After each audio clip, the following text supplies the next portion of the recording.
Karen, homeowner association president, loses her mind when I refuse to let her on my property. I moved into my house a few months ago, eager to escape the chaos of apartment living and finally have some space to call my own. The neighborhood was quiet, the kind of place where everyone keeps to themselves, but still greets each other with a friendly smile. I wasn't thrilled about the idea of a homeowner association, but I knew it was part of the deal when buying here. The homeowner association president Janet, however, was a different story. I'd heard stories about her before I even signed the paperwork. Janet was one of those people who thought she had the right to enforce her will on everyone else. Her reputation was well known. She was that one neighbor who would criticize the smallest details and believe every rule, no matter how insignificant, had to be followed to the letter. Still, I never thought I'd be on the receiving end of her rage. Everything seemed fine at first,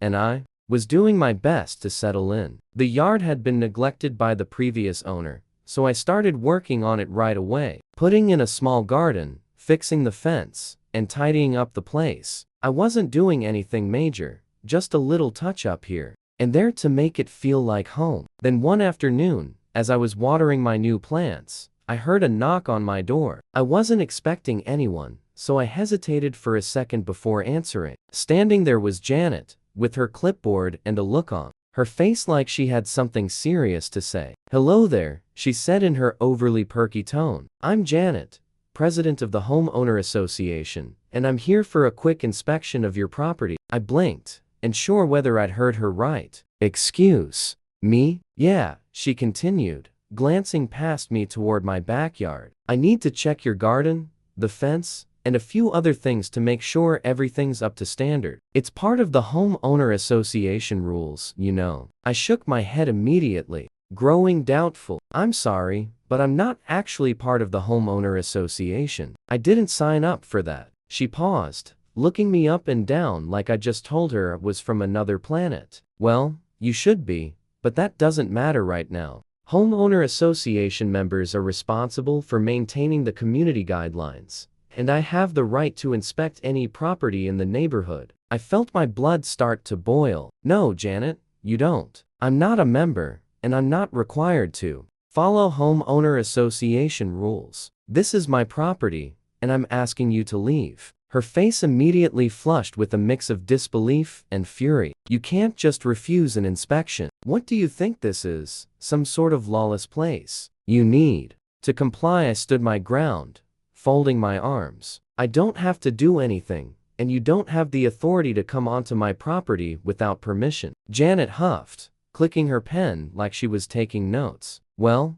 we'll see about that. I'll be back, and you won't be getting away with this." She spun on her heel and marched off, her high heels echoing loudly on the sidewalk. I watched her leave, a sense of unease settling over me. I knew she wouldn't just let it go, but I didn't expect things to escalate this quickly. Still, I wasn't about to let her walk all over me, especially not when I had every legal right to deny her access. But I couldn't shake the feeling that this was just the beginning. I had a feeling I'd be hearing from Janet again soon, and it wasn't going to be pleasant. It didn't take long for Janet to make good on her threat. The next morning, I found a bright yellow violation notice taped to my front door. It was the kind of notice you usually get when you've done something that apparently disrupts the balance of the neighborhood. The notice said that I was in violation of homeowner association guidelines for my garden, specifically the placement of my new fence and the size of some of the plants I'd put in it. Even listed potential fines for non-compliance. The whole thing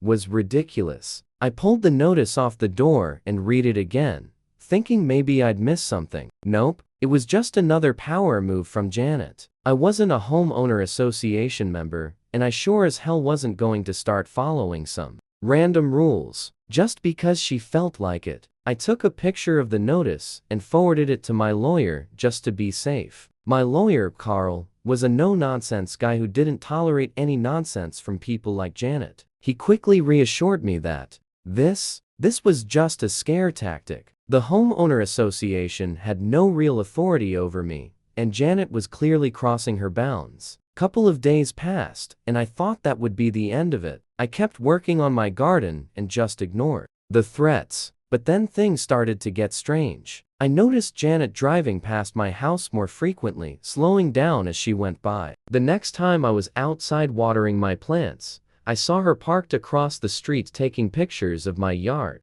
with her phone. She wasn't even being discreet about it. I waved at her, but she quickly turned her head and sped off. This woman was seriously starting to get on my nerves. I knew it was time to take action. I had the right to privacy, and there was no way I was going to let her turn my life into some homeowner association drama fest. I called Carl again and explained what had been happening. He advised me to install a security camera in my backyard to document anything that came up. Just in case things escalated even further, I ordered the camera the same day. It was a simple setup, nothing fancy, but it would give me a record if Janet ever tried to make any more moves. But of course, that wasn't the end of it. A few days later, Janet sent a letter demanding I attend a homeowner association meeting to discuss my violations and address the state of my property. The letter even threatened legal action if I failed to show up. It was clear she wasn't going to stop until I gave in, but I wasn't about to be pressured. I wasn't part of her homeowner association, and I wasn't going to be treated like a member just because she felt like it. I decided to let her know exactly where I stood, instead of just ignoring her letter. I wrote back. I made it clear that I had no legal duty to attend any homeowner association meetings, and that I would be filing a formal complaint if she continued to bother me. I also included the documentation of my previous interactions with her, including the violation notice and the photos of her taking pictures from across the street. I sent the letter off with a sense of relief, but I knew Janet wouldn't back down that easily. She had crossed the limit, and I was ready to make sure. She knew she couldn't just do whatever she wanted. The next move was mine. The next few days were unexpectedly quiet. I checked my security cameras every day, but there were no more surprise visits or strange photos from across the street. I thought, maybe, just maybe, Janet had finally realized I wasn't someone she could bully. But I couldn't shake the feeling that she was planning something. A week passed, and I started to feel a bit more at ease, convinced I had put an end to the situation. That was until I woke up one morning to find my backyard gate wide open. I froze. The lock had been broken. I stepped outside, heart pounding, and checked the surrounding area. There were no obvious signs of a break-in, and nothing appeared to be missing from the yard. But the sight of that gate, unlocked and open, sent a chill down my spine. Someone had been here, and I knew exactly who it was. I immediately called Carl. He wasn't happy to hear about the trespassing, but he assured me that this was exactly what I needed to press charges. He advised me to file a police report right away and make sure to keep the footage from my security cameras. I did just that. The officer who arrived took down my information, reviewed the footage, and agreed that the gate had definitely been forced. There wasn't any direct evidence of Janet being the one to do it. But given everything I'd already documented, he suggested I speak to the homeowner association directly to warn them about the incident. I wasn't sure how I felt about that. Going to the homeowner association felt like playing right into Janet's hands, like giving her a chance to intensify the situation even further. But Carl made a good point. If she was involved in this, the homeowner association needed to be made aware that things were getting out of control. Later that afternoon, I received a letter from the homeowner association. This time it was from Janet herself. She demanded that I attend the next homeowner association board meeting to discuss my property violations and settle this matter once and for all. My blood boiled. This woman was unrelenting. I didn't hesitate. I gathered all the evidence I'd collected so far. Photos of the violation notices, copies of the letters, and a detailed timeline of every single encounter with Janet, and prepared to face her in person. I wasn't going to let her think she could threaten me anymore. The day of the meeting arrived, and I walked into the small community center, determined to stand my ground. There were a few familiar faces in the room, but all eyes immediately fell on me when Janet stood up and started speaking. She went on and on about how my property was an eyesore, how it violated homeowner association standards, and how it was causing a problem in the neighborhood. But I wasn't listening. I had my own statement prepared. I stood up calmly but firmly and addressed the room. I'm not part of this homeowner association, and I never agreed to follow any of its rules. The fact that Janet has been bothering me for weeks, violating my privacy and even trespassing on my property is completely unacceptable. I have already contacted my lawyer, and I've been advised to pursue legal action if this behavior continues. The room fell silent. I could see Janet burning with anger,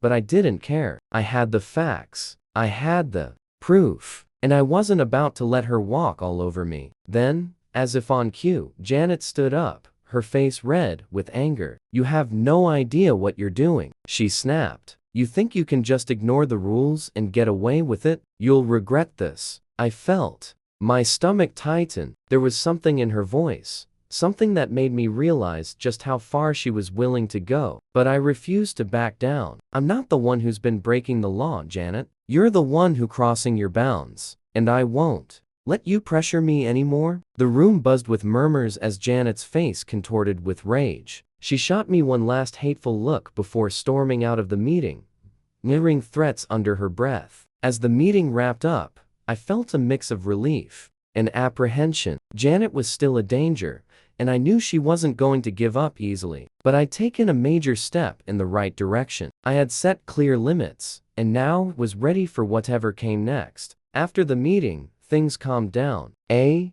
bit, but I couldn't shake the feeling that the worst was still yet to come. Janet had been embarrassed in front of the homeowner association board, and I had no doubt she was furious. But at least I'd made it clear that I wasn't giving up for the next week. I heard nothing from her. No letters, no visits, no strange cars parked outside. It was almost as if she had disappeared. I allowed myself to relax a little. Maybe I'd finally won. Maybe Janet had realized that pushing me any further would only lead to more trouble for her. Then one morning, I received a call from Carl. He sounded serious. "I don't want to alarm you, but I think you should come down to the office," he said. "There's been an update on your case." I could feel my stomach sink. "What's going on?" Carl hesitated. "I think you need to be prepared for something bigger. The homeowner association has been trying to pressure me into dropping the case, and I think Janet might have some influence. I'm not saying anything illegal is going on, but there are people in that board who might not be playing by the rules." I didn't need to hear anymore. I grabbed my jacket and headed straight for Carl's office. When I arrived, Carl laid out a stack of papers in front of me. Documents from the homeowner association, emails, and even some internal memos that he had uncovered. The situation was far more serious than I had imagined. Janet had been using her position as homeowner association president to control the board, pressuring them to push residents into complying with her demands. It wasn't just about my property anymore. It was about her authority over the neighborhood. One of the memos even revealed that Janet had been in contact with a local contractor about taking over property maintenance for the entire neighborhood, something that would give her a personal profit in all of the homeowner association's dealings. This was bigger than just some nosy neighbor trying to manage my property. Janet was playing a game with much higher stakes, and if I didn't act fast, she would have the ability to continue pushing people around, using her position to get whatever she wanted. But Carl wasn't ready to back down either. He had gathered all the evidence we needed to expose what Janet had been doing. We had enough to file a formal case against her, and with the right legal backing, we could make her leave her position and put an end to her control over the neighborhood. It wasn't an easy decision, but I knew it was the only way forward. I had to fight back. I couldn't let Janet destroy my life or the lives of anyone else in that neighborhood who was too afraid to speak up. That afternoon, Carl and I filed the complaint. It wasn't long before the homeowner association board convened for a special meeting to address the issue. Janet was there, and I could see the fear in her eyes as the board members read through the evidence we had gathered. It wasn't just the violation notices or the trespassing. It was everything. The manipulation, the threats, the clear abuse of power. Janet tried to defend herself, of course, but her excuses fell flat. The board had no choice but to vote her out of the position of president. As soon as the vote passed, I could see the pressure lift off my shoulders. Janet had lost. The relief was short-lived, though, as I knew this wasn't just about winning. This was about sending a message that no one should have the power to dominate and scare others without consequences. It was a small win, but it felt huge. For the first time in months, I felt like I could relax again. I didn't need to worry about her showing up on my property anymore, and I could continue living my life without fear of being bullied by someone who thought they could control the neighborhood. Janet had been removed, and the homeowner association would now have to operate under the principles it was originally meant to: fairness, respect, and mutual consideration. The story didn't end there though. I remained in touch with Carl to keep an eye on any possible revenge from Janet. But for now I was just happy that I had stood my ground. I stood up to a homeowner association, and in the end, I came out on top. And as for Janet, well, she may have lost her position, but I have a feeling we hadn't heard the last of her. But next time I'd be more than prepared.